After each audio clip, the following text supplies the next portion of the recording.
अध्याय 14 प्रकृति के तीन गुण।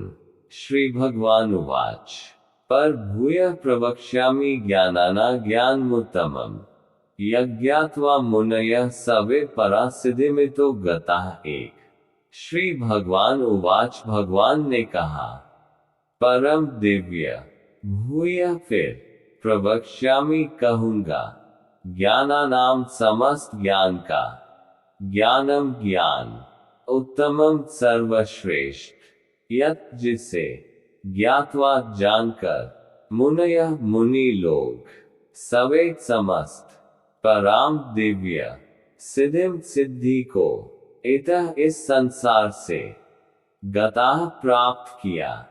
भगवान ने कहा, अब मैं तुमसे समस्त ज्ञानों में सर्वश्रेष्ठ इस परम ज्ञान को पुनः कहूंगा, जिसे जान लेने पर समस्त मुनियों ने परम सिद्धि प्राप्त की है। तात्पर्य 7वें अध्याय से लेकर 12वें अध्याय तक श्री कृष्ण परम सत्य भगवान के विषय में विस्तार से बताते हैं। अब भगवान स्वयं अर्जुन को और आगे ज्ञान दे रहे हैं। यदि कोई इस अध्याय को दार्शनिक चिंतन द्वारा भलीभांति समझ ले तो उसे भक्ति का ज्ञान हो जाएगा। 13वें अध्याय में ये स्पष्ट बताया जा चुका है कि विनय पूर्वक ज्ञान का विकास करते हुए भवबंधन से छूटा जा सकता है। ये भी बताया जा चुका है कि प्रकृति के गुणों की संगति के फलस्वरूप ही जीव इस भौतिक जगत में बंधा है। अब इस अध्याय में भगवान स्वयं बताते हैं कि वे प्रकृति के गुण कौन कौन से हैं, वे किस प्रकार क्रिया करते हैं, किस तरह बांधते हैं और किस प्रकार मोक्ष प्रदान करते हैं। इस अध्याय में जिस ज्ञान का प्रकाश किया गया है उसे अन्य पूर्ववर्ती अध्यायों में दिए गए ज्ञान से श्रेष्ठ बताया गया है। इस ज्ञान को प्राप्त करके अनेक मुनियों ने सिद्धि प्राप्त की और वे वैकुंठ लोक के भागी हुए। अब भगवान उसी ज्ञान को और अच्छे ढंग से बताने जा रहे हैं। ये ज्ञान अभी तक बताए गए समस्त ज्ञान योग से कहीं अधिक श्रेष्ठ है और इसे जान लेने पर अनेक लोगों को सिद्धि प्राप्त हुई है। अतः यह आशा की जाती है कि जो भी इस अध्याय को समझेगा उसे सिद्धि प्राप्त होगी।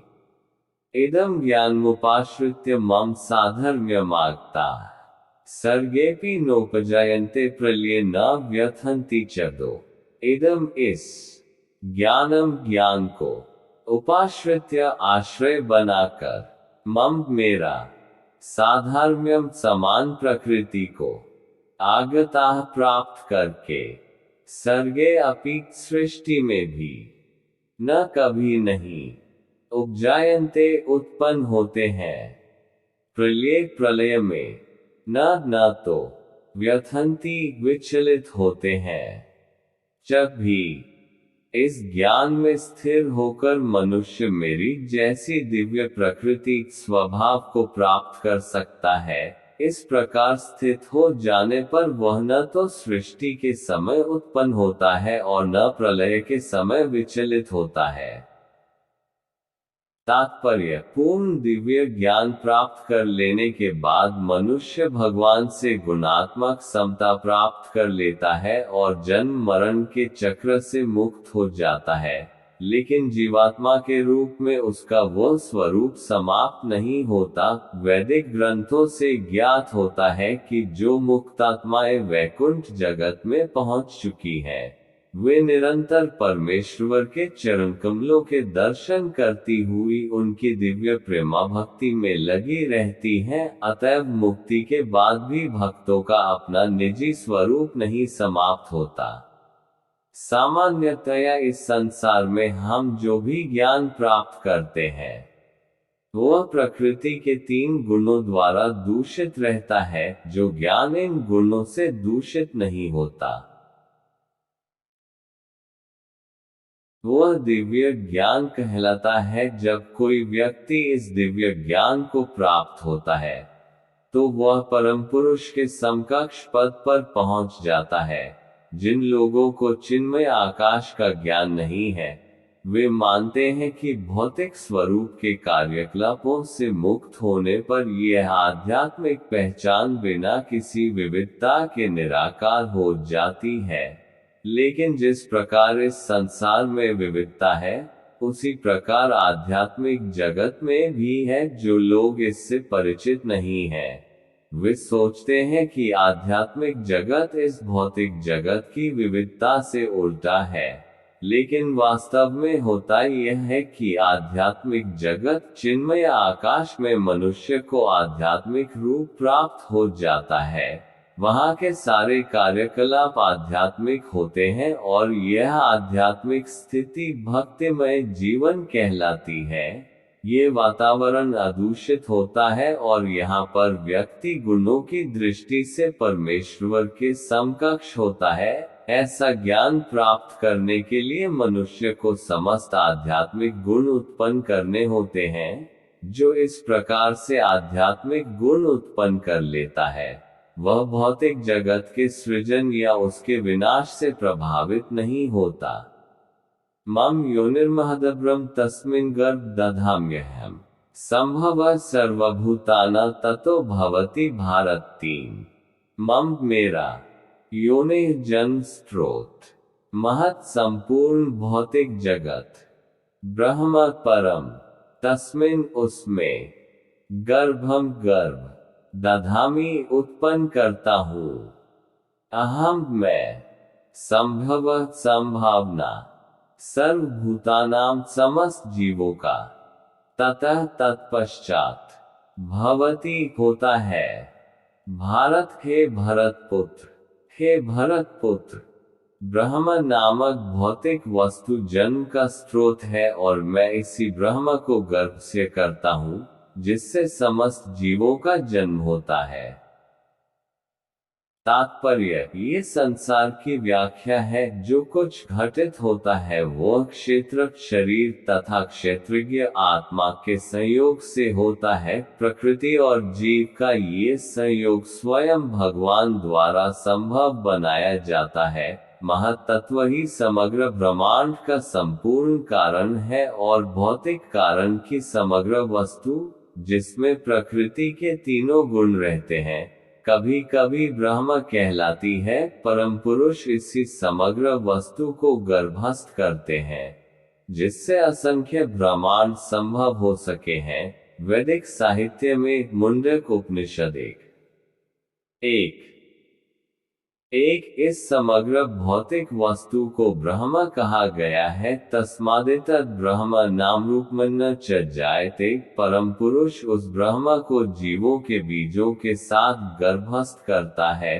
पृथ्वी जल अग्नि वायु आदि 24 तत्व भौतिक शक्ति हैं और वे महद ब्रह्म अर्थात भौतिक प्रकृति के अवयव हैं। जैसा कि 7वें अध्याय में बताया जा चुका है कि इससे परे एक अन्य परा प्रकृति जीव होती है। भगवान की इच्छा से यह परा प्रकृति भौतिक अपर प्रकृति में मिला दी जाती है, जिसके बाद इस भौतिक प्रकृति से सारे जीव उत्पन्न होते हैं। बिच्छू अपने अंडे धान के ढेर में देती है और कभी कभी यह कहा जाता है कि बिच्छू धान से उत्पन्न हुई, लेकिन धान बिच्छू के जन्म का कारण नहीं, वास्तव में अंडे माता बिच्छू ने दिए थे। इसी प्रकार भौतिक प्रकृति जीवों के जन्म का कारण नहीं होती, बीज भगवान द्वारा प्रदत्त होता है और वे प्रकृति से उत्पन्न होते प्रतीत होते हैं। इस तरह प्रत्येक जीव को उसके पूर्व कर्मों के अनुसार भिन्न शरीर प्राप्त होता है, जो इस भौतिक प्रकृति द्वारा रचित होता है, जिसके कारण जीव अपने पूर्व कर्मों के अनुसार सुख या दुख भोगता है। इस भौतिक जगत के जीवों की समस्त अभिव्यक्तियों के कारण भगवान है।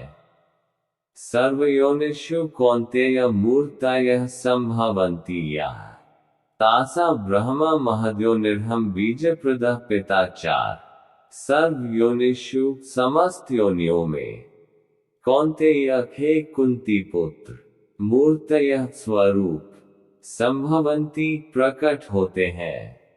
यह जो तासाम उन सबों का, ब्रह्म परम, महत योनि जन्म स्रोत, अहम मैं, बीज प्रदः बीज प्रदाता, पिता पिता, हे कुंती पुत्र, तुम ये समझ लो कि समस्त प्रकार की जीव योनियां इस भौतिक प्रकृति में जन्म द्वारा संभव है और मैं उनका बीज प्रदाता पिता हूँ।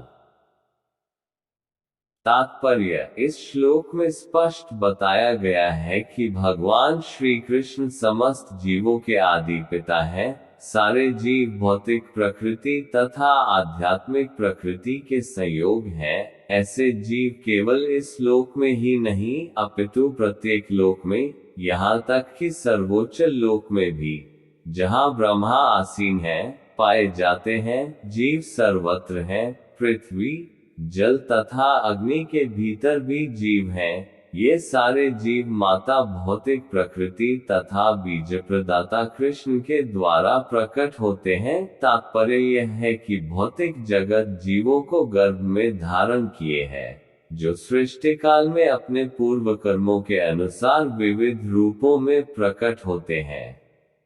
सत्वम रजस्तम इति गुणाः प्रकृतिसंभवाः निबध्नान्ति महाबाहो देहे देहिन्मव्ययम्। 5 सत्वम सतोगुण, रजः रजोगुण, तमः तमोगुण, इति इस प्रकार गुणाः गुण, प्रकृति भौतिक प्रकृति से, संभवाः उत्पन्न, निबध्नन्ति बांधते हैं, महाबाहो हे बलिष्ठ भुजाओं वाले, देहे इस शरीर में, देहिनम जीव को, अव्ययम नित्य अविनाशी। भौतिक प्रकृति 3 गुणों से युक्त है। ये हैं सतो, रजो तथा तमोगुण। हे महाबाहु अर्जुन, जब शाश्वत जीव प्रकृति के संसर्ग में आता है तो वह इन गुणों से बंध जाता है। तात्पर्य, दिव्य होने के कारण जीव को इस भौतिक प्रकृति से कुछ भी लेना देना नहीं है, फिर भी भौतिक जगत द्वारा बद्ध हो जाने के कारण वह प्रकृति के तीनों गुणों के जादू से वशीभूत होकर कार्य करता है। चूंकि जीवों को प्रकृति की विभिन्न अवस्थाओं के अनुसार भिन्न भिन्न प्रकार के शरीर मिले हुए हैं, अतएव वे उसी प्रकृति के अनुसार कर्म करने के लिए प्रेरित होते हैं। यही अनेक प्रकार के सुख दुख का कारण है। तत् सत्वं निर्मलत्वात् प्रकाशकं नाम्यम् सुखंगन बध्नाति ज्ञानसंगन चांग 6 तत्र वहाँ सत्वम सतोगुण निर्मलत्वात् भौतिक जगत में शुद्धतम होने के कारण, प्रकाशकम प्रकाशित करता हुआ, अनाम्यम किसी पाप कर्म के बिना, सुख सुख की, संगन संगति के द्वारा, बध्नाति बांधता है, ज्ञान ज्ञान की, संगन संगति से, च भी, अंग हे पापरहित, हे निष्पाप। सतोगुण अन्य गुणों की अपेक्षा अधिक शुद्ध होने के कारण प्रकाश प्रदान करने वाला और मनुष्यों को सारे पाप कर्मों से मुक्त करने वाला है। जो लोग इस गुण में स्थित होते हैं, वे सुख तथा ज्ञान के भाव से बंध जाते हैं। तात्पर्य, प्रकृति द्वारा बद्ध किए गए जीव कई प्रकार के होते हैं। कोई सुखी है और कोई अत्यंत कर्मठ है, तो दूसरा असहाय है। इस प्रकार मनोभाव ही प्रकृति में जीव की बद्धावस्था के कारण स्वरूप है। भगवद गीता के इस अध्याय में इसका वर्णन हुआ है कि वे किस प्रकार भिन्न भिन्न प्रकार से बद्ध हैं। सर्वप्रथम सतोगुण पर विचार किया गया है। इस जगत में सतोगुण विकसित करने का लाभ ये होता है कि मनुष्य अन्य बद्ध जीवों की तुलना में अधिक चतुर हो जाता है। सतोगुणी पुरुष को भौतिक कष्ट उतना पीड़ित नहीं करते और उसमें भौतिक ज्ञान की प्रगति करने की सूझ होती है। इसका प्रतिनिधि ब्राह्मण है, जो सतोगुणी माना जाता है। सुख का ये भाव इस विचार के कारण है कि सतोगुण में पाप कर्मों से प्रायः मुक्त रहा जाता है। वास्तव में वैदिक साहित्य में ये कहा गया है कि सतोगुण का अर्थ ही है अधिक ज्ञान तथा सुख का अधिकाधिक अनुभव। सारी कठिनाई यह है कि जब मनुष्य सतोगुण में स्थित होता है, तो उसे ऐसा अनुभव होता है कि वह ज्ञान में आगे है और अन्यों की अपेक्षा श्रेष्ठ है। इस प्रकार वह बंधा हो जाता है। इसके उदाहरण वैज्ञानिक तथा दार्शनिक हैं। इनमें से प्रत्येक को अपने ज्ञान का गर्व रहता है और चूंकि वे अपने रहन सहन को सुधार लेते हैं, अतएव उन्हें भौतिक सुख की अनुभूति होती है। बद्ध जीवन में अधिक सुख का ये भाव उन्हें भौतिक प्रकृति के गुणों से बांध देता है। अतएव वे सतोगुण में रहकर कर्म करने के लिए आकृष्ट होते हैं, और जब तक इस प्रकार कर्म करते रहने का आकर्षण बना रहता है, तब तक उन्हें किसी न किसी प्रकार का शरीर धारण करना होता है। इस प्रकार उनकी मुक्ति की या वैकुंठलोक जाने की कोई संभावना नहीं रह जाती। वे बारंबार दार्शनिक, वैज्ञानिक या कवि बनते रहते हैं और बारंबार जन्म मृत्यु के उन्हीं दोषों में बंधते रहते हैं। लेकिन माया मोह के कारण वे सोचते हैं कि इस प्रकार का जीवन आनंदप्रद है। रजो रागात्मकम विद्धि तृष्णासंगस्मोद्भावम तन्निबध्नाति कौन्तेय कर्मसंगं देहिनम् सात्। रजो प्रजोगुण। राग आत्मकम आकांक्षा या काम से उत्पन्न। विद्धि जानो। तृष्णा लोभ से। संग संगति से। समुद्भवम उत्पन्न। तत्व। निबध्नाति बांधता है। कौन्तेय हे कुंती पुत्र। कर्म संगं सकौम कर्म की संगति से। देहिनम देहधारी को। हे कुंती पुत्र।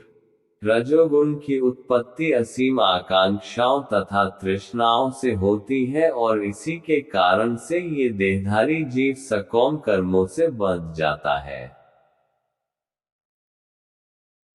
तात्पर्य: रजोगुण की विशेषता है पुरुष तथा स्त्री का पारस्परिक आकर्षण। स्त्री पुरुष के प्रति और पुरुष स्त्री के प्रति आकर्षित होता है, ये रजोगुण कहलाता है। जब इस रजोगुण में वृद्धि हो जाती है, तो मनुष्य भोग के लिए लालायित होता है। वह इंद्रिय तृप्ति चाहता है। इस इंद्रिय तृप्ति के लिए वह रजोगुणी समाज में या राष्ट्र में सम्मान चाहता है और सुंदर संतान, स्त्री तथा घर सहित सुखी परिवार चाहता है। ये सब रजोगुण के प्रतिफल हैं। जब तक मनुष्य इनकी लालसा करता रहता है, तब तक उसे कठिन श्रम करना पड़ता है। अतः यहाँ पर यह स्पष्ट कहा गया है कि मनुष्य अपने कर्मफलों से संबद्ध होकर ऐसे कर्मों से बंध जाता है। अपनी स्त्री, पुत्रों तथा समाज को प्रसन्न करने तथा अपनी प्रतिष्ठा बनाए रखने के लिए मनुष्य को कर्म करना होता है। अतएव सारा संसार ही न्यूनाधिक रूप से रजोगुणी है। आधुनिक सभ्यता में रजोगुण का मानदंड ऊंचा है।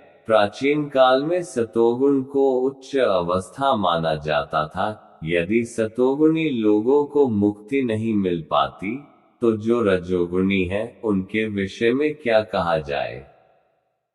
तमस्त्वज्ञानजं विद्धि मोहनम सर्वदेहिनां प्रमादास्य निद्राभिस्तन्निबध्नाति। भारत 8। तमः तमोगुण।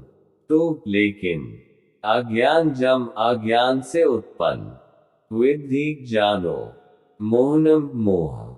सर्वदेहिनाम समस्त देहधारी जीवों का। प्रमाद पागलपन। आलस्य आलस। निद्राभेह तथा नींद द्वारा। तत्व। निबध्नाति बांधता है। भारत हे भरतपुत्र। हे भरतपुत्र, तुम जान लो कि अज्ञान से उत्पन्न तमोगुण समस्त देहधारी जीवों का मोह है। इस गुण के प्रतिफल पागलपन, प्रमाद, आलस तथा नींद हैं, जो बद्ध जीव को बांधते हैं। तात्पर्य: इस श्लोक में तु शब्द का प्रयोग उल्लेखनीय है। इसका अर्थ है कि तमोगुण देहधारी जीव का अत्यंत विचित्र गुण है। ये सतोगुण के सर्वथा विपरीत है। सतोगुण में ज्ञान के विकास से मनुष्य ये जान सकता है कि कौन क्या है, लेकिन तमोगुण तो इसके सर्वथा विपरीत होता है। जो भी तमोगुण के फेर में पड़ता है वह पागल हो जाता है, और पागल पुरुष यह नहीं समझ पाता कि कौन क्या है। वह प्रगति करने की बजाय अधोगति को प्राप्त होता है। वैदिक साहित्य में तमोगुण की परिभाषा इस प्रकार दी गई है: वस्तुयथात्म्यज्ञानावर्कम विपर्ययज्ञानजनकम तमः। अज्ञान से वशीभूत होने पर कोई मनुष्य किसी वस्तु को यथारूप में नहीं समझ पाता। उदाहरणार्थ, प्रत्येक व्यक्ति देखता है कि उसका बाबा मरा है, अतएव वह भी मरेगा। मनुष्य मर्त्य है, उसकी संतानें भी मरेंगी, अतएव मृत्यु ध्रुव है। फिर भी लोग पागल होकर धन संग्रह करते हैं और नित्य आत्मा की चिंता किए बिना अहनिश कठोर श्रम करते रहते हैं। यह पागलपन ही तो है। अपने पागलपन में वे आध्यात्मिक ज्ञान में कोई उन्नति नहीं कर पाते। ऐसे लोग अत्यंत आलसी होते हैं। जब उन्हें आध्यात्मिक ज्ञान में सम्मिलित होने के लिए आमंत्रित किया जाता है तो वे अधिक रुचि नहीं दिखाते। वे रजोगुणी व्यक्ति की तरह भी सक्रिय नहीं रहते। अतएव तमोगुण में लिप्त व्यक्ति का एक अन्य गुण ये भी है कि वह आवश्यकता से अधिक सोता है। 6 घंटे की नींद पर्याप्त है, लेकिन ऐसा व्यक्ति दिन भर में 10-12 घंटे तक सोता है। ऐसा व्यक्ति सदैव निराश प्रतीत होता है और भौतिक द्रव्यों तथा निद्रा के प्रति व्यसनी बन जाता है। ये हैं तमोगुणी व्यक्ति के लक्षण। सत्वं सुखे संजयति रजः कर्मणि भारत। ज्ञानमावृत्य तु तमः प्रमादे संजयत्युत। सत्वं सतोगुण, सुखे सुख में, संजयति बांधता है, रजः रजोगुण, कर्मणि सकाम कर्म में। भारत हे भरतपुत्र, ज्ञानम ज्ञान को, आवृत्य ढककर, तो लेकिन, तमः तमोगुण, प्रमादे पागलपन में, संजयति बांधता है, उत ऐसा कहा जाता है। हे भरतपुत्र, सतोगुण मनुष्य को सुख से बांधता है, रजोगुण सकाम कर्म से बांधता है और तमोगुण मनुष्य के ज्ञान को ढककर उसे पागलपन से बांधता है। तात्पर्य: सतोगुणी पुरुष अपने कर्म या बौद्धिक वृत्ति से उसी तरह संतुष्ट रहता है जिस प्रकार दार्शनिक, वैज्ञानिक या शिक्षक अपनी विद्याओं में निरत रहकर संतुष्ट रहते हैं। रजोगुणी व्यक्ति सकाम कर्म में लग सकता है। वह यथासंभव धन प्राप्त करके उसे उत्तम कार्यों में व्यय करता है। कभी कभी वह अस्पताल खोलता है और धर्मार्थ संस्थाओं को दान देता है। ये लक्षण हैं रजोगुणी व्यक्ति के। लेकिन तमोगुण तो ज्ञान को ढक देता है। तमोगुण में रहकर मनुष्य जो भी करता है वह न तो उसके लिए न किसी अन्य के लिए हितकर होता है। रजस्तमश्चाभिभूय सत्वं भवति भारत। रजः सत्वं तमश्चैव तमः सत्वं रजस्तथा 10। रजः रजोगुण, तमः तमोगुण को च भी अभिभूय पार करके, सत्वं सतोगुण भवति प्रधान बनता है।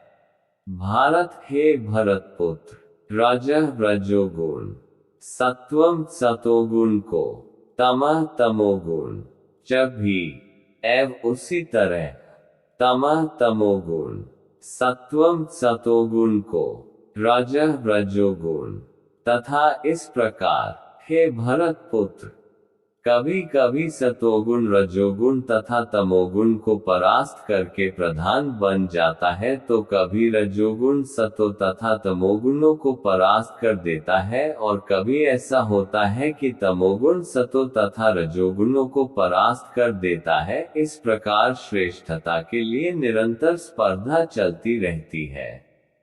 तात्पर्य: जब रजोगुण प्रधान होता है तो सतो तथा तमोगुण परास्त रहते हैं, जब सतोगुण प्रधान होता है तो रजो तथा तमोगुण परास्त हो जाते हैं। ये प्रतियोगिता निरंतर चलती रहती है। अतएव जो कृष्ण भावनामृत में वास्तव में उन्नति करने का इच्छुक है, उसे इन तीनों गुणों को लांघना पड़ता है। प्रकृति के किसी एक गुण की प्रधानता मनुष्य के आचरण में, उसके कार्यकलापों में, उसके खान पान आदि में प्रकट होती रहती है। इन सब की व्याख्या अगले अध्यायों में की जाएगी, लेकिन यदि कोई चाहे तो वह अभ्यास द्वारा सतोगुण विकसित कर सकता है और इस प्रकार रजो तथा तमोगुणों को परास्त कर सकता है। इस प्रकार से रजोगुण विकसित करके तमो तथा सतो गुणों को परास्त कर सकता है, अथवा कोई चाहे तो वह तमोगुण को विकसित करके रजो तथा सतोगुणों को परास्त कर सकता है। यद्यपि प्रकृति के ये तीन गुण होते हैं, किंतु यदि कोई संकल्प कर ले तो उसे सतोगुण का आशीर्वाद तो मिल ही सकता है, और वह इसे लांघ कर शुद्ध सतोगुण में स्थित हो सकता है, जिसे वासुदेव अवस्था कहते हैं, जिसमें वह ईश्वर के विज्ञान को समझ सकता है। विशिष्ट कार्यों को देखकर ही समझा जा सकता है कि कौन व्यक्ति किस गुण में स्थित है। सर्वद्वारेषु देहेस्मिन् प्रकाश उपजायते, ज्ञान यदा तदा विद्याद्विवृद्धम सत्वमित्युत 11। सर्वद्वारेषु सारे दरवाजों में, देहे अस्मिन् इस शरीर में, प्रकाशः प्रकाशित करने का गुण, उपजायते उत्पन्न होता है, ज्ञानम ज्ञान, यदा जब, तदा उस समय, विद्यात् जानो, विवृद्धम बड़ा हुआ, सत्वम सतोगुण, इति उत ऐसा कहा गया है। सतोगुण की अभिव्यक्ति को तभी अनुभव किया जा सकता है जब शरीर के सारे द्वार ज्ञान के प्रकाश से प्रकाशित होते हैं। तात्पर्य: शरीर में 9 द्वार हैं, 2 आंखें, 2 कान, 2 नथुने, मुंह, गुदा तथा उपस्थ। जब प्रत्येक द्वार सत्व के लक्षण से दीपित हो जाए, तो समझना चाहिए कि उसमें सतोगुण विकसित हो चुका है। सतोगुण में सारी वस्तुएं अपनी सही स्थिति में दिखती हैं, सही सही सुनाई पड़ता है और सही ढंग से उन वस्तुओं का स्वाद मिलता है। मनुष्य का अंतः तथा बाह्य शुद्ध हो जाता है। प्रत्येक द्वार में सुख के लक्षण दिखते हैं, और यही स्थिति होती है सत्वगुण की। लोभ प्रवृत्तिरारंभः कर्मणामश्मः स्पृहा रजसेतानि जायन्ते विवृद्धे भर्तर्षभ 12।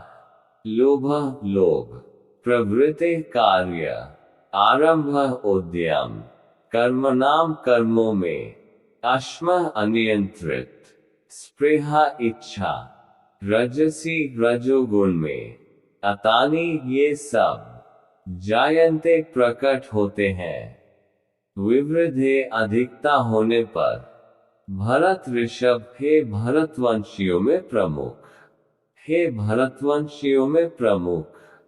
जब रजोगुण में वृद्धि हो जाती है तो अत्यधिक आसक्ति, सकौम कर्म, गहन उद्यम तथा अनियंत्रित इच्छा एवं लालसा के लक्षण प्रकट होते हैं। तात्पर्य: रजोगुणी व्यक्ति कभी भी पहले से प्राप्त पद से संतुष्ट नहीं होता। वह अपना पद पाने के लिए लालायित रहता है। यदि उसे मकान बनवाना है तो वह महल बनवाने के लिए भरसक प्रयत्न करता है। मानो वह उस महल में सदा रहेगा। वह इंद्रिय तृप्ति के लिए अत्यधिक लालसा विकसित कर लेता है, उसमें इंद्रिय तृप्ति की कोई सीमा नहीं है। वह सदैव अपने परिवार के बीच तथा अपने घर में रहकर इंद्रिय तृप्ति करते रहना चाहता है, इसका कोई अंत नहीं है। इन सारे लक्षणों को रजोगुण की विशेषता मानना चाहिए। अप्रकाशो प्रवृत्तिश्च प्रमादो मोहश्च तमस्येतानि जायन्ते विवृधे कुरुनन्दन 13। अप्रकाशः अंधेरा, अप्रवृत्ति निष्क्रियता च तथा प्रमादः पागलपन, मोह मोह एव निश्चय ही च भी तमसी तमोगुण अतानि ये जायन्ते प्रकट होते हैं विवृद्धि बढ़ जाने पर। कुरु नंदन हे कुरुपुत्र, जब तमोगुण में वृद्धि हो जाती है तो हे कुरुपुत्र, अंधेरा, जड़ता, प्रमत्तता तथा मोह का प्राकट्य होता है। तात्पर्य, जहाँ प्रकाश नहीं होता वहाँ ज्ञान अनुपस्थित रहता है। तमोगुणी व्यक्ति किसी नियम में बांधकर कार्य नहीं करता, वह कारण ही अपनी सनक के अनुसार कार्य करना चाहता है। यद्यपि उसमें कार्य करने की क्षमता होती है, किंतु वह परिश्रम नहीं करता, यह मोह कहलाता है। यद्यपि चेतना रहती है, लेकिन जीवन निष्क्रिय रहता है, ये तमोगुण के लक्षण है। यदा सत्त्वे प्रवृद्धितु प्रलयम् याति देहभृत् तदोत्तमविदा लोकान्मला प्रतिपद्यते 14। यदा जब सत्त्वे सतोगुण में प्रवृद्धि बढ़ जाने पर, तो लेकिन प्रलयम संहार विनाश को याति जाता है देह भरित देहधारी, तदा उस समय उत्तम विदाम ऋषियों के लोकांत लोकों को अम्लान शुद्ध प्रतिपद्यते प्राप्त करता है। जब कोई सतोगुण में मरता है तो उसे महर्षियों के विशुद्ध उच्चतर लोकों की प्राप्ति होती है। तात्पर्य, सतोगुणी व्यक्ति ब्रह्मलोक या जनलोक जैसे उच्च लोकों को प्राप्त करता है और यहाँ दैवी सुख भोगता है। अम्लान शब्द महत्वपूर्ण है। इसका अर्थ है रजो तथा तमोगुण से मुक्त भौतिक जगत में अशुद्धियां हैं, लेकिन सतोगुण सर्वाधिक शुद्ध रूप है। विभिन्न जीवों के लिए विभिन्न प्रकार के लोक हैं। जो लोग सतोगुण में मरते हैं वे उन लोकों को जाते हैं जहां महर्षि तथा महान भक्तगण रहते हैं। रजसी प्रलयम गत्वा कर्मसंगीषु जायते तथा प्रलीनस्तमसी मूर्योनिषु जायते 15।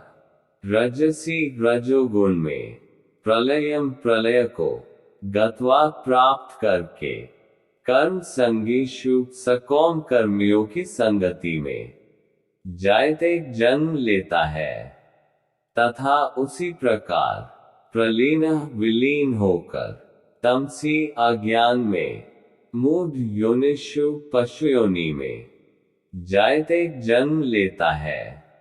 जब कोई रजोगुण में मरता है तो वह सकौम कर्मियों के बीच जन्म ग्रहण करता है, और जब कोई तमोगुण में मरता है तो वह पशु योनि में जन्म धारण करता है। तात्पर्य, कुछ लोगों का विचार है कि एक बार मनुष्य जीवन को प्राप्त करके आत्मा कभी नीचे नहीं गिरता। ये ठीक नहीं है। इस श्लोक के अनुसार यदि कोई तमोगुणी बन जाता है तो वह मृत्यु के बाद पशु योनि को प्राप्त होता है। वहां से मनुष्य को विकास प्रक्रम द्वारा पुनः मनुष्य जीवन तक आना पड़ता है।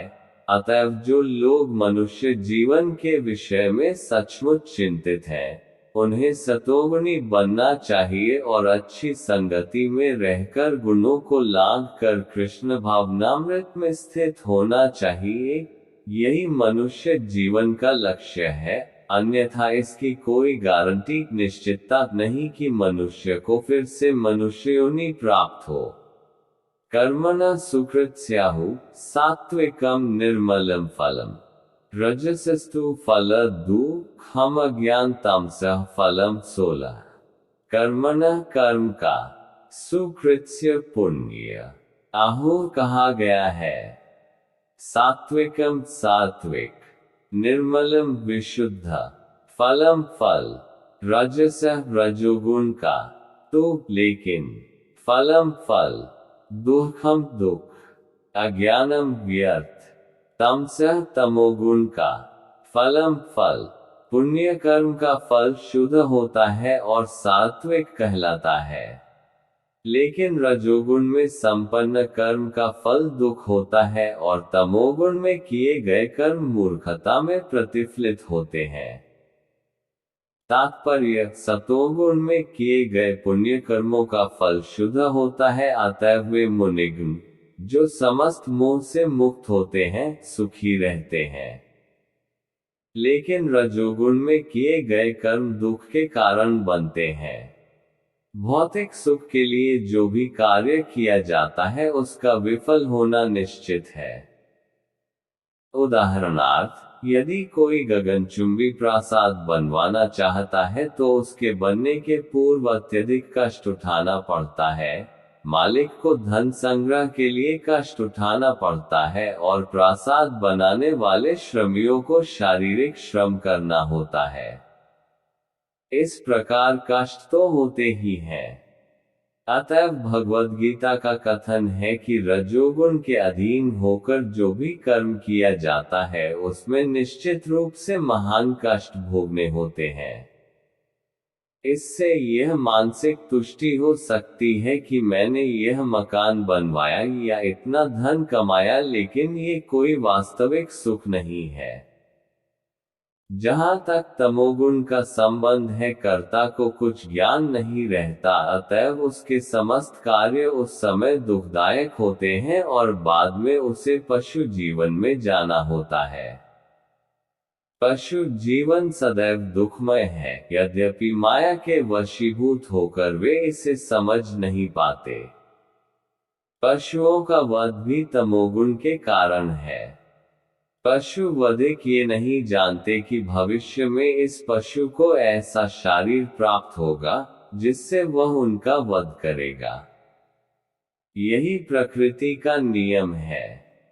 मानव समाज में यदि कोई किसी मनुष्य का वध कर दे तो उसे प्राणदंड मिलता है। ये राज्य का नियम है। अज्ञानवश लोग यह अनुभव नहीं करते कि परमेश्वर द्वारा नियंत्रित एक पूरा राज्य है। प्रत्येक जीवित प्राणी परमेश्वर की संतान है और उन्हें एक चींटी तक का मारा जाना सह्य नहीं है। इसके लिए मनुष्य को दंड भोगना पड़ता है। अतएव स्वाद के लिए पशु वध में रत रहना घोर अज्ञान है। मनुष्य को पशुओं के वध की आवश्यकता नहीं है, क्योंकि ईश्वर ने अनेक अच्छी वस्तुएं प्रदान कर रखी हैं। यदि कोई किसी कारण से मांसाहार करता है तो ये समझना चाहिए कि वह अज्ञानवश ऐसा कर रहा है और अपने भविष्य को अंधकार में बना रहा है। समस्त प्रकार के पशुओं में से गोवध सर्वाधिक अधम है, क्योंकि गाय हमें दूध देकर सभी प्रकार का सुख प्रदान करने वाली है।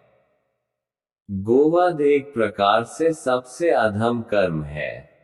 वैदिक साहित्य में ऋग्वेद 9:4-64 को भी प्रीणित मत्सरम सूचित करता है कि जो व्यक्ति दूध पीकर गाय को मारना चाहता है वह सबसे बड़े अज्ञान में रहता है।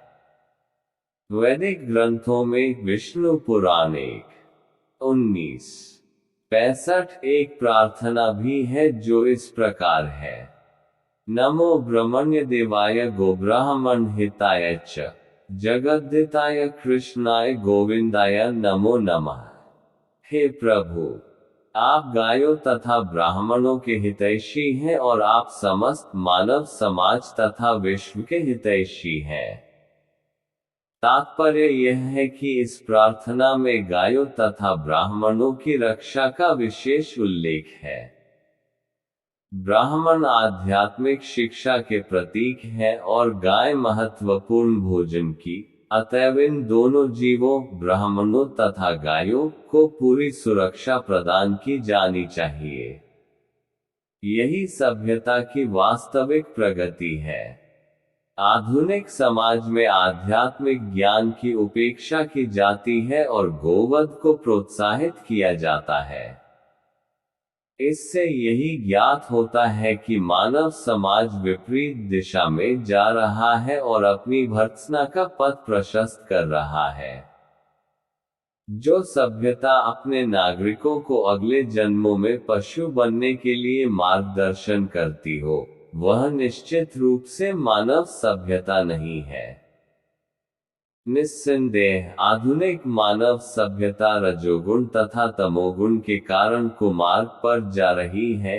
यह अत्यंत घातक युग है और समस्त राष्ट्रों को चाहिए कि मानवता को महानतम संकट से बचाने के लिए कृष्ण भावनामृत की सरलतम विधि प्रदान करे। सत्त्वात् जायते ज्ञान रजसो लोभैः च प्रमादमोह तमसो भावतो ज्ञानमेव च सत्रह। सत्वात् सतोगुण से संजायते उत्पन्न होता है ज्ञानम ज्ञान, रजसः रजोगुण से लोभः लालच, एव निश्चय ही, च भी प्रमाद पागलपन, मोह तथा मोह, तमसः तमोगुण से भवतः होता है अज्ञानम अज्ञान, एव निश्चय ही, च भी सतोगुण से वास्तविक ज्ञान उत्पन्न होता है, रजोगुण से लोभ उत्पन्न होता है और तमोगुण से अज्ञान, प्रमाद और मोह उत्पन्न होता है। तात्पर्य चूंकि वर्तमान सभ्यता जीवों के लिए अधिक अनुकूल नहीं है, अतएव उनके लिए कृष्ण भावनामृत की संस्तुति की जाती है। कृष्ण भावनामृत के माध्यम से समाज में सतोगुण विकसित होगा। सतोगुण विकसित हो जाने पर लोग वस्तुओं को असली रूप में देख सकेंगे। तमोगुण में रहने वाले पशु तुल्य होते हैं और वे वस्तुओं को स्पष्ट रूप में नहीं देख पाते। उदाहरणार्थ, तमोगुण में रहने के कारण लोग यह नहीं देख पाते कि जिस पशु का वे वध कर रहे हैं, उसी के द्वारा वे अगले जन्म में मारे जाएंगे। वास्तविक ज्ञान की शिक्षा न मिलने के कारण वे अनुत्तरदायी बन जाते हैं। इस उच्छृंखलता को रोकने के लिए जनता में सतोगुण उत्पन्न करने वाली शिक्षा देना आवश्यक है। सतोगुण में शिक्षित हो जाने पर वे गंभीर बनेंगे और वस्तुओं को उनके सही रूप में जान सकेंगे। तब लोग सुखी तथा संपन्न हो सकेंगे, भले ही अधिकांश लोग सुखी तथा समृद्ध न बन पाए। लेकिन यदि जनता का कुछ भी अंश कृष्ण भावनामृत विकसित कर लेता है और सतोगुणी बन जाता है, तो सारे विश्व में शांति तथा संपन्नता की संभावना है। नहीं तो यदि विश्व के लोग रजोगुण तथा तमोगुण में लगे रहे तो शांति और संपन्नता नहीं रह पाएगी। रजोगुण में लोग लोभी बन जाते हैं और इंद्रिय भोग की उनकी लालसा की कोई सीमा नहीं होती। कोई भी ये देख सकता है कि भले ही किसी के पास प्रचुर धन तथा इंद्रिय तृप्ति के लिए पर्याप्त साधन हो, लेकिन उसे न तो सुख मिलता है न मन शांति। ऐसा संभव भी नहीं है, क्योंकि वह रजोगुण में स्थित है। यदि कोई रंच मात्र भी सुख चाहता है, तो धन उसकी सहायता नहीं कर सकेगा। उसे कृष्ण भावनामृत के अभ्यास द्वारा अपने आप को सतोगुण में स्थित करना होगा। जब कोई रजोगुण में रत रहता है, तो वह मानसिक रूप से ही अप्रसन्न नहीं रहता, अपितु उसकी वृत्ति तथा उसका व्यवसाय भी अत्यंत कष्टकारक होते हैं। उसे अपनी मर्यादा बनाए रखने के लिए अनेकानेक योजनाएं बनानी होती हैं। ये सब कष्टकारक है। तमोगुण में लोग पागल प्रमत्त हो जाते हैं, अपनी परिस्थितियों से ऊब करके मद्य सेवन की शरण ग्रहण करते हैं और इस प्रकार वे अज्ञान के गर्त में अधिकाधिक गिरते हैं। जीवन में उनका भविष्य जीवन अंधकारमय होता है। ऊर्ध्वं गच्छन्ति सत्त्वस्था मध्ये तिष्ठन्ति राजसाः जघन्यगुणवृत्तिस्था अधो गच्छन्ति तामसाः। 18 ऊर्ध्वम ऊपर, गच्छन्ति जाते हैं, सत्वस्था जो सतोगुण में स्थित है, मध्य मध्य में, तिष्ठन्ति निवास करते हैं, राजसाः रजोगुणी, जघन्य गर्हित, वृत्तिस्था जिनकी वृत्तियां या व्यवसाय, अधः नीचे निम्न, गच्छन्ति जाते हैं, तामसाः तमोगुणी लोग, सतोगुणी व्यक्ति क्रमशः उच्च लोकों को ऊपर जाते हैं, रजोगुणी इसी पृथ्वीलोक में रह जाते हैं, और जो अत्यंत गर्हित तमोगुण में स्थित हैं, वे नीचे नरक लोकों को जाते हैं। तात्पर्य, इस श्लोक में तीनों गुणों के कर्मों के फल को स्पष्ट रूप से बताया गया है। ऊपर के लोकों या स्वर्ग लोकों में प्रत्येक व्यक्ति अत्यंत उन्नत होता है। जीवों में जिस मात्रा में सतोगुण का विकास होता है, उसी के अनुसार उसे विभिन्न स्वर्ग लोकों में भेजा जाता है। सर्वोच्च लोक सत्यलोक या ब्रह्मलोक है, जहां इस ब्रह्मांड के प्रधान व्यक्ति ब्रह्मा जी निवास करते हैं। हम पहले ही देख चुके हैं कि ब्रह्मलोक में जिस प्रकार जीवन की आश्चर्यजनक परिस्थिति है, उसका अनुमान करना कठिन है। तो भी सतोगुण नामक जीवन की सर्वोच्च अवस्था हमें वहां तक पहुंचा सकती है। रजोगुण मिश्रित होता है। ये सतो तथा तमोगुण के मध्य में होता है। मनुष्य सदैव शुद्ध नहीं होता, लेकिन यदि वह पूर्णतया रजोगुणी हो, तो वह इस पृथ्वी पर केवल राजा या धनी व्यक्ति के रूप में रहता है। लेकिन गुणों का मिश्रण होते रहने से वह नीचे भी जा सकता है। इस पृथ्वी पर रजो या तमोगुणी लोग बलपूर्वक किसी मशीन के द्वारा उच्चतर लोकों में नहीं पहुंच सकते। रजोगुण में इसकी संभावना है कि अगले जीवन में कोई प्रमत्त हो जाए। यहाँ पर निम्नतम गुण तमोगुण को अत्यंत गर्हित जघन्य कहा गया है।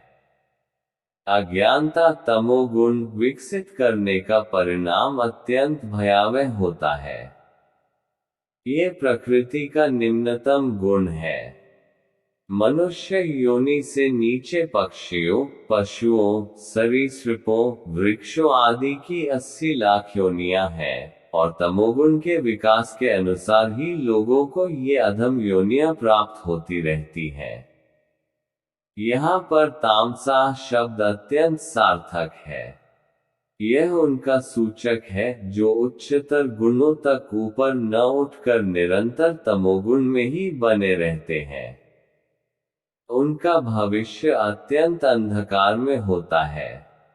तमोगुणी तथा रजोगुणी लोगों के लिए सतोगुणी बनने का सुअवसर है, और यह कृष्ण भावनामृत विधि से मिल सकता है।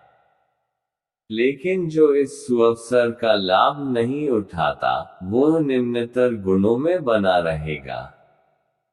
नान्यम गुणेभ्यः कर्तार यदा द्रष्टानुपश्यति गुणेभ्यः शर्च पर वेत्ति मद्भाव सोधिगच्छति। 19 न नहीं, अन्यम दूसरा, गुणेभ्यः गुणों के अतिरिक्त, कर्तारम कर्ता, यदा जब, दृष्टा देखने वाला, अनुपश्यति ठीक से देखता है, गुणेभ्यः गुणों से, च तथा, परम दिव्य, वेत्ति जानता है, मद भावम मेरे दिव्य स्वभाव को सह वह अधिगच्छति प्राप्त होता है। जब कोई यह अच्छी तरह जान लेता है कि समस्त कार्यों में प्रकृति के तीनों गुणों के अतिरिक्त अन्य कोई कर्ता नहीं है, और जब वह परमेश्वर को जान लेता है जो इन तीनों गुणों से परे है, तो वह मेरे दिव्य स्वभाव को प्राप्त होता है।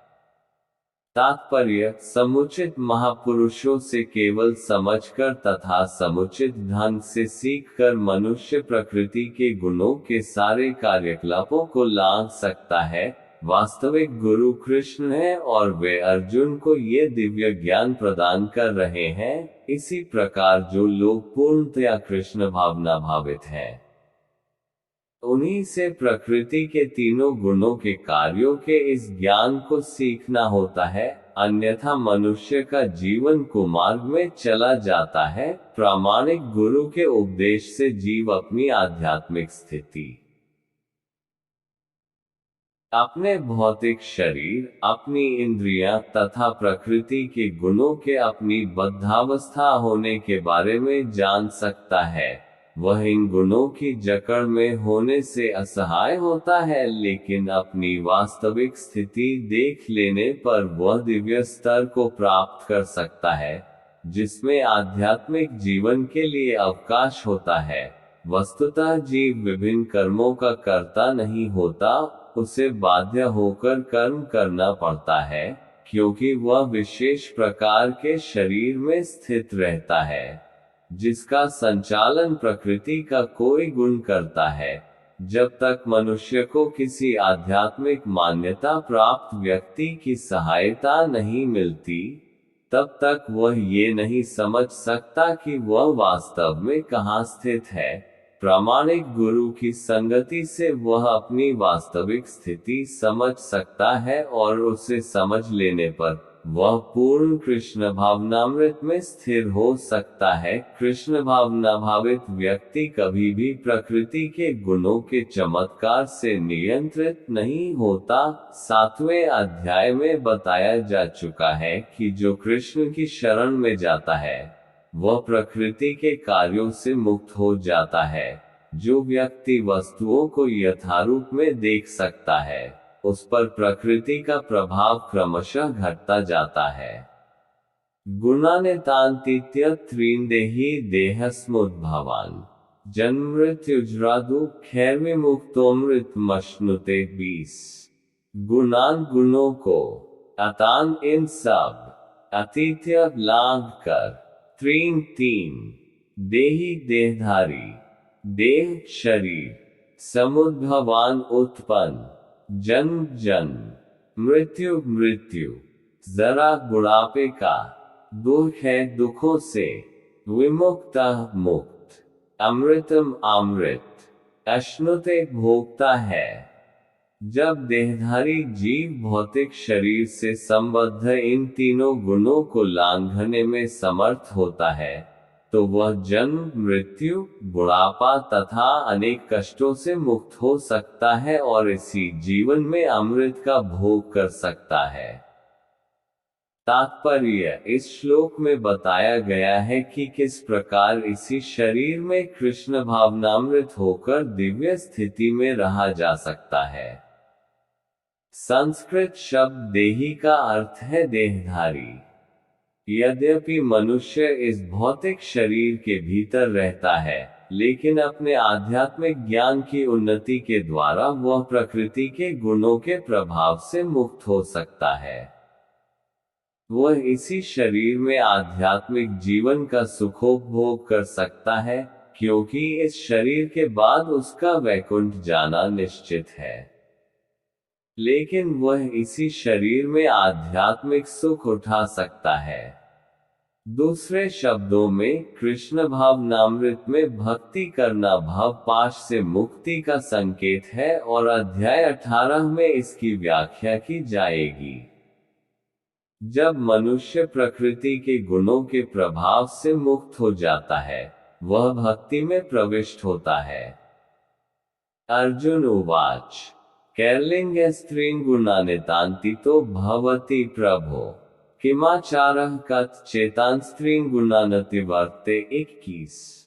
अर्जुन उवाच, अर्जुन ने कहा, कै किन लिंगे लक्षणों से त्रीन तीनों गुणान गुणों को अतान ये सब अतीत लागा हुआ भवती है प्रभो हे प्रभु किम क्या आचारः आचरण कथम कैसे च भी अतान ये त्रीन तीनों गुणान गुणों को अतिवर्ते लांघता है। अर्जुन ने पूछा कि भगवान जो इन तीनों गुणों से परे है वह किन लक्षणों के द्वारा जाना जाता है, उसका आचरण कैसा होता है और वह प्रकृति के गुणों को किस प्रकार लांघता है। तात्पर्य, इस श्लोक में अर्जुन के प्रश्न अत्यंत उपयुक्त हैं। वह उस पुरुष के लक्षण जानना चाहता है जिसने भौतिक गुणों को लांघ लिया है। सर्वप्रथम वह ऐसे दिव्य पुरुष के लक्षणों के विषय में जिज्ञासा करता है कि कोई कैसे समझे कि उसने प्रकृति के गुणों के प्रभाव को लांघ लिया है। उसका दूसरा प्रश्न है कि ऐसा व्यक्ति किस प्रकार रहता है और उसके कार्यकलाप क्या है। क्या वे नियमित होते हैं या अनियमित। फिर अर्जुन उन साधनों के विषय में पूछता है जिससे वह दिव्य स्वभाव प्रकृति प्राप्त कर सके। यह अत्यंत महत्वपूर्ण है। जब तक कोई उन प्रत्यक्ष साधनों को नहीं जानता जिनसे वह सदैव दिव्य पद पर स्थित रहे, तब तक लक्षणों के दिखने का प्रश्न ही नहीं उठता। अतएव अर्जुन द्वारा पूछे गए ये सारे प्रश्न अत्यंत महत्वपूर्ण हैं और भगवान उनका उत्तर देते हैं। श्री भगवान उवाच, प्रकाशं च प्रवृत्तिं च मोहमेव च पांडव न द्वेष्टि संप्रवृत्तानि न निवृत्तानि कांक्षति। 22। उदासीनवदासीनो गुणर्यो न विचाल्यते गुणा वर्तन्त इत्येव योवतिष्ठति नेङ्ते। 23। समदुःख सुख स्वास्थ्य समलोष्टाश्मकाञ्चनः तुल्यप्रिया प्रियो धीरस्तुल्य निन्दात्म संस्तुतेः। 24। मानापमानयोस्तुल्यस्तुल्यो मित्रारिपक्षयो सर्वारं प्रत्यागी गुणातीतः स उच्यते। 25। श्री भगवान उवाच, भगवान ने कहा, प्रकाशम प्रकाश च तथा प्रवृत्तिम आसक्ति च तथा मोहम मोह एव च भी पांडव हे पांडुपुत्र न द्वेष्टि घृणा नहीं करता। संप्रवृत्तानि यद्यपि विकसित होने पर न निवृत्तानि न ही विकास रुकने पर कांक्षति चाहता है। उदासीन वत निरपेक्ष की भांति आसीन स्थित गुणः गुणों के द्वारा यह जो न कभी नहीं विचाल्यते विचलित होता है। गुणाः गुण वर्तन्ते कार्यशील होते हैं। इति एवं इस प्रकार जानते हुए यह जो अवतिष्ठति रहा आता है न कभी नहीं ईंगते खिलता डुलता है। सम समान दुख दुख सुख तथा सुख में स्वस्थ अपने में स्थित सम समान रूप से लोष्ट मिट्टी का ढेला आश्म पत्थर कांचन सोना तुल्य संभाव प्रिय प्रिय अप्रिय तथा अप्रिय को धीर धीर तुल्य समान निंदा बुराई आत्म संस्तुति तथा अपनी प्रशंसा से मान सम्मान अपमानयो तथा अपमान में तुल्य समान मित्र मित्र अरि तथा शत्रु के पक्षयो पक्षों या दलों को सर्व सबों का आरंभ प्रयत्न उद्यम परित्यागी त्याग करने वाला गुण अतीत प्रकृति के गुणों से परे सह वह उच्यते कहा जाता है।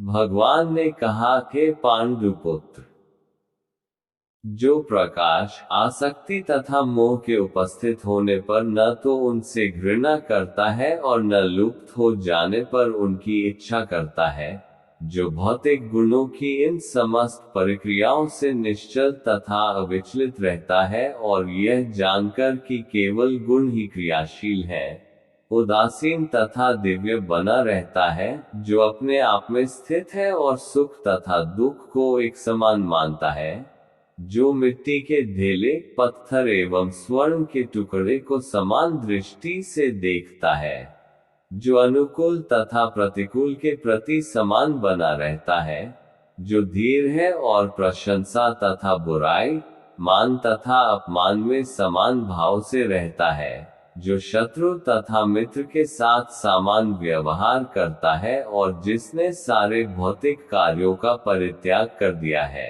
ऐसे व्यक्ति को प्रकृति के गुणों से अतीत कहते हैं। तात्पर्य: अर्जुन ने भगवान कृष्ण से 3 प्रश्न पूछे और उन्होंने क्रमशः एक एक का उत्तर दिया। इन श्लोकों में कृष्ण पहले ये संकेत करते हैं कि जो व्यक्ति दिव्य पद पर स्थित है वह न तो किसी से ईर्ष्या करता है और न किसी वस्तु के लिए लालायित रहता है। जब कोई जीव इस संसार में भौतिक शरीर से युक्त होकर रहता है, तो ये समझना चाहिए कि वह प्रकृति के 3 गुणों में से किसी एक के वश में है।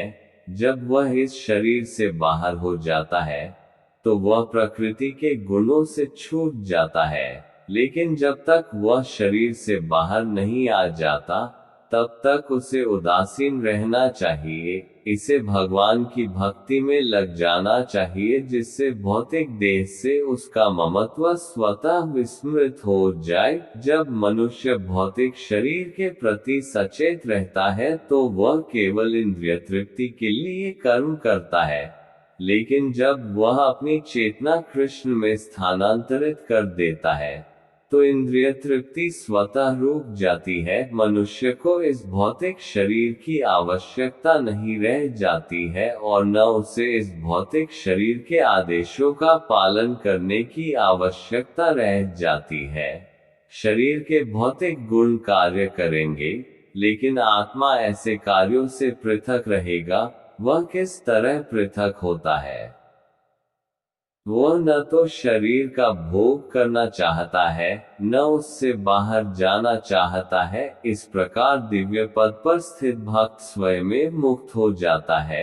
उसे प्रकृति के गुणों के प्रभाव से मुक्त होने के लिए किसी प्रयास की कोई आवश्यकता नहीं रह जाती।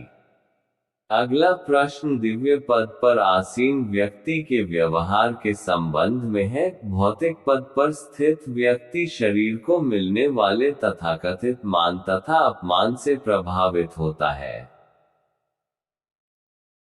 लेकिन दिव्य पद पर आसीन व्यक्ति कभी ऐसे मिथ्या मान तथा अपमान से प्रभावित नहीं होता। वह कृष्ण भावनामृत में रहकर अपना कर्तव्य निभाता है और इसकी चिंता नहीं करता कि कोई व्यक्ति उसका सम्मान करता है या अपमान। वह उन बातों को स्वीकार कर लेता है जो कृष्ण भावनामृत में उसके कर्तव्य के अनुकूल है, अन्यथा उसे किसी भौतिक वस्तु की आवश्यकता नहीं रहती, चाहे वह पत्थर हो या सोना। वह प्रत्येक व्यक्ति को जो कृष्ण भावनामृत के संपादन में उसकी सहायता करता है, अपना मित्र मानता है और वह अपने तथाकथित शत्रु से भी घृणा नहीं करता। वह समभाव वाला होता है और सारी वस्तुओं को समान धरातल पर देखता है, क्योंकि वह इसे भलीभांति जानता है कि उसे इस संसार से कुछ भी लेना देना नहीं है। उसे सामाजिक तथा राजनीतिक विषय तनिक भी प्रभावित नहीं कर पाते, क्योंकि वह क्षणिक उथल-पुथल तथा उत्पातों की स्थिति से अवगत रहता है। वह अपने लिए कोई कर्म नहीं करता, कृष्ण के लिए वह कुछ भी कर सकता है, लेकिन अपने लिए वह किसी प्रकार का प्रयास नहीं करता। ऐसे आचरण से मनुष्य वास्तव में दिव्य पद पर स्थित हो सकता है। माच योग्य विचारेण भक्ति योगेन सेवते स गुणान समति त्येतान ब्रह्मभूयाय कल्पते। 26 माम मेरी च भी यह जो व्यक्ति अव्यभिचारेण बिना विचलित हुए भक्ति योगेन भक्ति से सेवते सेवा करता है सह वह गुणान प्रकृति के गुणों को समतीत्य लांघ कर अतान इन सब ब्रह्म भूयाय ब्रह्म पद तक ऊपर उठा हुआ कल्पते हो जाता है। जो समस्त परिस्थितियों में अविचलित भाव से पूर्ण भक्ति में प्रवृत्त होता है वह तुरंत ही प्रकृति के गुणों को लांघ जाता है और इस प्रकार ब्रह्म के स्तर तक पहुंच जाता है। तात्पर्य ये श्लोक अर्जुन के तृतीय प्रश्न के उत्तर स्वरूप है। प्रश्न है, दिव्य स्थिति प्राप्त करने का साधन क्या है? जैसा कि पहले बताया जा चुका है, ये भौतिक जगत प्रकृति के गुणों के चमत्कार के अंतर्गत कार्य कर रहा है। मनुष्य को गुणों के कर्मों से विचलित नहीं होना चाहिए। उसे चाहिए कि अपनी चेतना ऐसे कार्यों में न लगाकर उसे कृष्ण कार्यों में लगाए। कृष्ण कार्य भक्ति योग के नाम से विख्यात है, जिनमें सदैव कृष्ण के लिए कार्य करना होता है। इसमें न केवल कृष्ण ही आते हैं, अपितु उनके विभिन्न पूर्णांश भी सम्मिलित हैं। यथा राम तथा नारायण उनके असंख्य अंश हैं, जो कृष्ण को किसी भी रूप या उनके पूर्णांश की सेवा में प्रवृत्त होता है, उसे दिव्य पद पर स्थित समझना चाहिए। ये ध्यान देना होगा कि कृष्ण के सारे रूप पूर्णतया दिव्य और सच्चिदानंद स्वरूप हैं। ईश्वर के ऐसे रूप सर्वशक्तिमान तथा सर्वज्ञ होते हैं और उनमें समस्त दिव्य गुण पाए जाते हैं। अतएव यदि कोई कृष्ण या उनके पूर्णांशों की सेवा में दृढ़ संकल्प के साथ प्रवृत्त होता है, तो यद्यपि प्रकृति के गुणों को जीत पाना कठिन है, लेकिन वह उन्हें सरलता से जीत सकता है। इसकी व्याख्या 7वें अध्याय में पहले ही की जा चुकी है।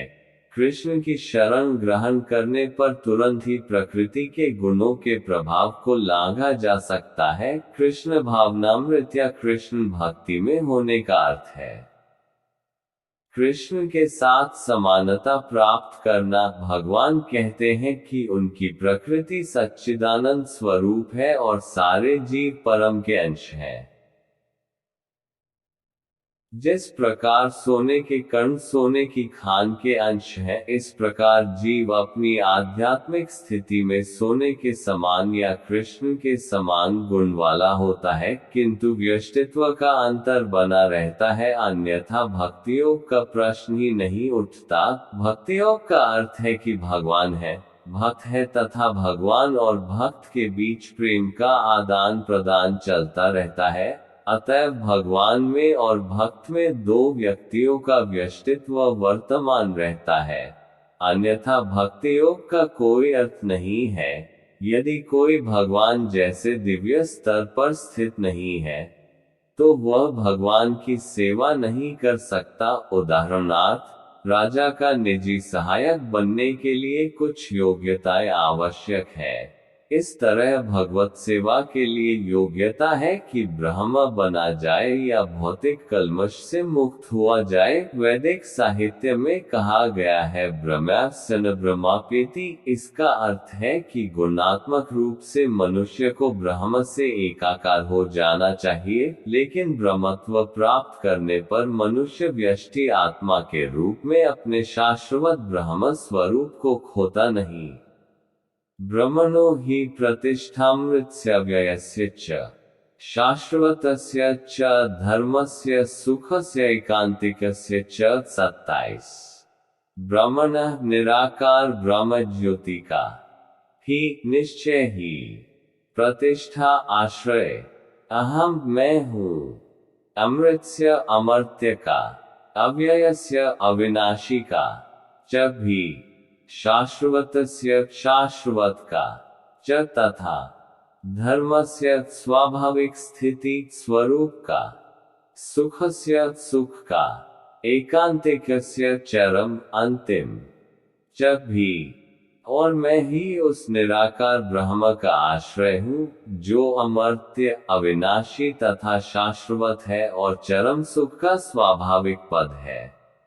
तात्पर्य, ब्रह्म का स्वरूप है अमरता, अविनाशिता, शाश्वतता तथा सुख। ब्रह्म तो दिव्य साक्षात्कार का शुभारंभ है। परमात्मा इस दिव्य साक्षात्कार की मध्य या द्वितीय अवस्था है और भगवान परम सत्य के चरम साक्षात्कार है। अतएव परमात्मा तथा निराकार ब्रह्म दोनों ही परम पुरुष के भीतर रहते हैं। 7वें अध्याय में बताया जा चुका है कि प्रकृति परमेश्वर की अपरा शक्ति की अभिव्यक्ति है। भगवान इस अपरा प्रकृति में परा प्रकृति को गर्भस्थ करते हैं और भौतिक प्रकृति के लिए यह आध्यात्मिक स्पर्श है। जब इस प्रकृति द्वारा बद्ध जीव आध्यात्मिक ज्ञान का अनुशीलन करना प्रारंभ करता है,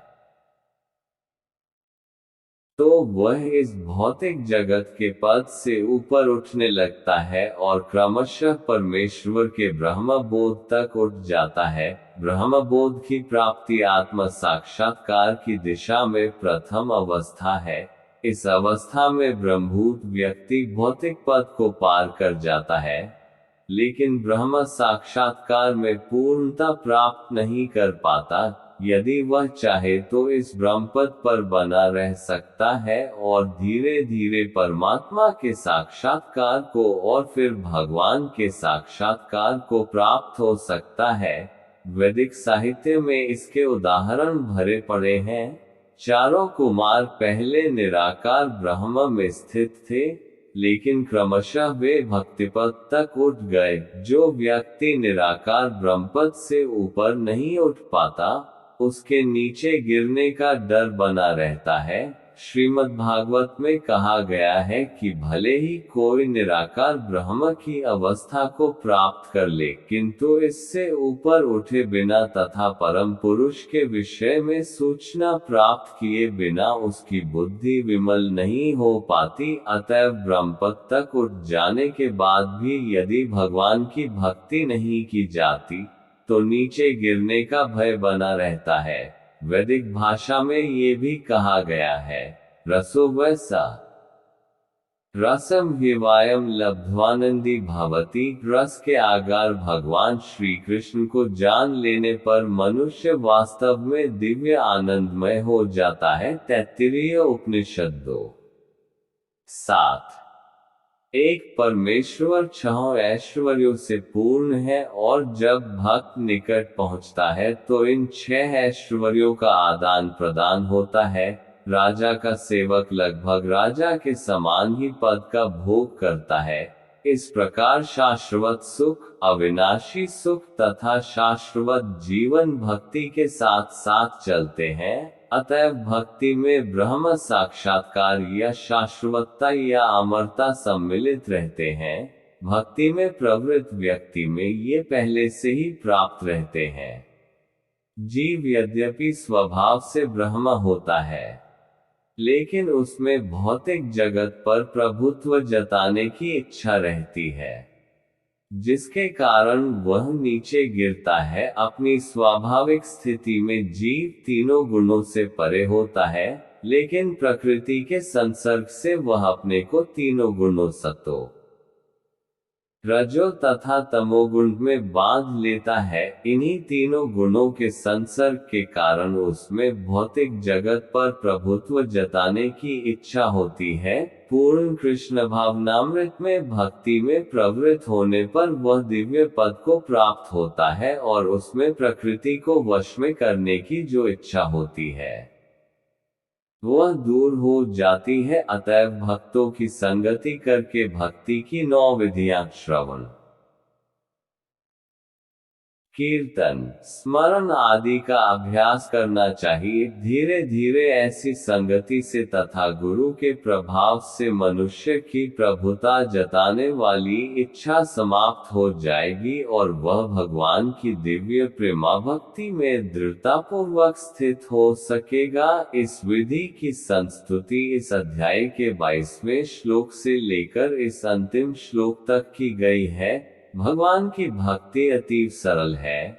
मनुष्य को चाहिए कि भगवान की सेवा में लगे, श्री विग्रह को अर्पित भोजन का उच्छिष्ट खाए, भगवान के चरण कमलों पर चढ़ाए गए पुष्पों की सुगंध सूंघे, भगवान के लीला स्थलों का दर्शन करे, भगवान के विभिन्न कार्यकलापों और उनके भक्तों के साथ प्रेम विनिमय के बारे में पढ़े, सदा हरे कृष्ण कृष्ण कृष्ण हरे हरे, हरे राम राम राम हरे हरे इस महामंत्र की दिव्य ध्वनि का कीर्तन करे और भगवान तथा उनके भक्तों के आविर्भाव तथा तिरोधानों को मनाने वाले दिनों में उपवास करे। ऐसा करने से मनुष्य समस्त भौतिक गतिविधियों से विरक्त हो जाएगा। इस प्रकार जो व्यक्ति अपने को ब्रह्मज्योति या ब्रह्म बोध के विभिन्न प्रकारों में स्थित कर सकता है, वह गुणात्मक रूप से भगवान के तुल्य है। इस प्रकार श्रीमद् भगवद गीता के 14वें अध्याय प्रकृति के 3 गुण का भक्ति वेदांत तात्पर्य पूर्ण हुआ। अध्याय 14 प्रकृति के 3 गुण। श्री भगवान उवाच पर भूयः प्रवक्ष्यामि ज्ञानानाज्ञानमुत्तमम् यज्ञात्वा मुनयः सवे परासिद्धिमितो गताः। 1 श्री भगवान उवाच भगवान ने कहा, परम दिव्य, भूयः फिर, प्रवक्ष्यामि कहूँगा, ज्ञानानाम समस्त ज्ञान का, ज्ञानम ज्ञान, उत्तमम सर्वश्रेष्ठ, यत् जिसे, ज्ञात्वा जानकर, मुनयः मुनि लोग, सवे समस्त, पराम दिव्य, सिद्धिम सिद्धि को, इतः इस संसार से, गताः प्राप्त किया। भगवान ने कहा, अब मैं तुमसे समस्त ज्ञानों में सर्वश्रेष्ठ इस परम ज्ञान को पुनः कहूँगा, जिसे जान लेने पर समस्त मुनियों ने परम सिद्धि प्राप्त की है। तात्पर्य 7वें अध्याय से लेकर 12वें अध्याय तक श्री कृष्ण परम सत्य भगवान के विषय में विस्तार से बताते हैं। अब भगवान स्वयं अर्जुन को और आगे ज्ञान दे रहे हैं। यदि कोई इस अध्याय को दार्शनिक चिंतन द्वारा भलीभांति समझ ले तो उसे भक्ति का ज्ञान हो जाएगा। 13वें अध्याय में ये स्पष्ट बताया जा चुका है कि विनयपूर्वक ज्ञान का विकास करते हुए भवबंधन से छूटा जा सकता है। ये भी बताया जा चुका है कि प्रकृति के गुणों की संगति के फलस्वरूप ही जीव इस भौतिक जगत में बंधा है। अब इस अध्याय में भगवान स्वयं बताते हैं कि वे प्रकृति के गुण कौन कौन से हैं, वे किस प्रकार क्रिया करते हैं, किस तरह बांधते हैं और किस प्रकार मोक्ष प्रदान करते हैं। इस अध्याय में जिस ज्ञान का प्रकाश किया गया है उसे अन्य पूर्ववर्ती अध्यायों में दिए गए ज्ञान से श्रेष्ठ बताया गया है। इस ज्ञान को प्राप्त करके अनेक मुनियों ने सिद्धि प्राप्त की और वे वैकुंठ लोक के भागी हुए। अब भगवान उसी ज्ञान को और अच्छे ढंग से बताने जा रहे हैं। ये ज्ञान अभी तक बताए गए समस्त ज्ञानयोग से कहीं अधिक श्रेष्ठ है और इसे जान लेने पर अनेक लोगों को सिद्धि प्राप्त हुई है। अतः यह आशा की जाती है कि जो भी इस अध्याय को समझेगा उसे सिद्धि प्राप्त होगी। इदं ज्ञानमुपाश्रित्य मम साधर्म्यमागता सर्गेऽपि नोपजायन्ते प्रलये न व्यथन्ति च दो। इदं इस ज्ञानम ज्ञान को उपाश्रित्य आश्रय बनाकर मम मेरा साधर्म्यम समान प्रकृति को आगताः प्राप्त करके सर्गे अपि सृष्टि में भी न कभी नहीं। उपजायन्ते उत्पन्न होते हैं। प्रलय प्रलय में। न तो। व्यथन्ति विचलित होते हैं। जब भी। इस ज्ञान में स्थिर होकर मनुष्य मेरी जैसी दिव्य प्रकृति स्वभाव को प्राप्त कर सकता है, इस प्रकार स्थित हो जाने पर वह न तो सृष्टि के समय उत्पन्न होता है और न प्रलय के समय विचलित होता है। तात्पर्य: पूर्ण दिव्य ज्ञान प्राप्त कर लेने के बाद मनुष्य भगवान से गुणात्मक समता प्राप्त कर लेता है और जन्म मरण के चक्र से मुक्त हो जाता है, लेकिन जीवात्मा के रूप में उसका वह स्वरूप समाप्त नहीं होता। वैदिक ग्रंथों से ज्ञात होता है कि जो मुक्तात्माएं वैकुंठ जगत में पहुंच चुकी हैं, वे निरंतर परमेश्वर के चरण कमलों के दर्शन करती हुई उनकी दिव्य प्रेमा भक्ति में लगी रहती हैं। अतएव मुक्ति के बाद भी भक्तों का अपना निजी स्वरूप नहीं समाप्त होता। सामान्यतया इस संसार में हम जो भी ज्ञान प्राप्त करते हैं, वह प्रकृति के 3 गुणों द्वारा दूषित रहता है, जो ज्ञान इन गुणों से दूषित नहीं होता। वह दिव्य ज्ञान कहलाता है। जब कोई व्यक्ति इस दिव्य ज्ञान को प्राप्त होता है, तो वह परम पुरुष के समकक्ष पद पर पहुंच जाता है। जिन लोगों को चिन्मय आकाश का ज्ञान नहीं है, वे मानते हैं कि भौतिक स्वरूप के कार्यकलापों से मुक्त होने पर यह आध्यात्मिक पहचान बिना किसी विविधता के निराकार हो जाती है। लेकिन जिस प्रकार इस संसार में विविधता है, उसी प्रकार आध्यात्मिक जगत में भी है। जो लोग इससे परिचित नहीं हैं, वे सोचते हैं कि आध्यात्मिक जगत इस भौतिक जगत की